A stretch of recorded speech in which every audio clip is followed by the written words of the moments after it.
আমরা এখন দাঁড়িয়ে রয়েছি পুরুলিয়া পৌরসভার 21 নম্বর ওয়ার্ডের কপ্পুর বাগান এলাকায়।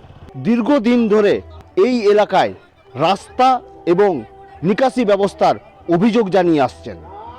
তাদের দাবি, দীর্ঘদিন ধরে এই রাস্তার উপর দিয়ে জল যায়, যেহেতু এই এলাকায় কোনো নিকাশি ব্যবস্থা নেই। ভোটটা লিবার সময় সবাই বলবে করে দিব, নোংরায় আমরা বাস করি, আর কি বলবো। কাদা দেখছো নাই, দমে জল থাকে জমা হয়ে, নোংরায় ছিলাপিলার জন্য তো শরীর খারাপ পড়ে। রোড বানাবে কে নেই, কখন আছি অমনেই আছি আমরা নোংরাতে, কি বলবে। বর্ষাকাল না হওয়া সত্ত্বেও সারা বছর ধরে এই রাস্তার উপর দিয়ে জল যায়। এলাকার বাসিন্দাদের থেকে অসুস্থ মানুষ এবং স্কুলের বাচ্চারা এর মধ্যে দিয়ে যাতায়াত করে, ফলত সমস্যায় পড়তে হয় তাদের।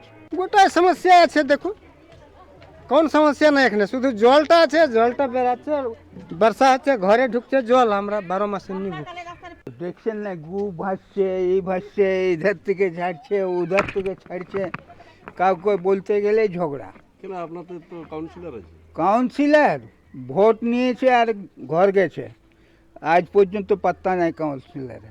কতবার চিঠি দেওয়া হয়েছে, চিঠি দিয়ে কিচ্ছু হয় নাই। এর আগে অনেক কাউন্সিলর এসছে, তারা কোনো কাজ করতে পারেনি।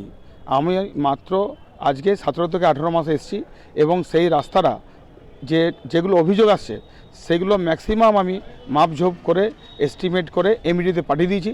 এখন কাজের সিস্টেম হচ্ছে এমইডি থেকে পাস হয়ে আসার পর স্পেশাল ফান্ডে যাবে। কেউ বা কারা যদি এগুলো নিয়ে অপপ্রচার করছে, আমার মনে হয় ভুল করছে, তারা যদি সরাসরি আমার সাথে যোগাযোগ করে আমার মনে হয় কাজেরও সুবিধা হবে এবং তাদের ভুল যে তারা ভাবছে বা ভুল বুঝছে সেটাতেও তারা বুঝতে পারবে যেটা আমাদের ভুল হচ্ছে।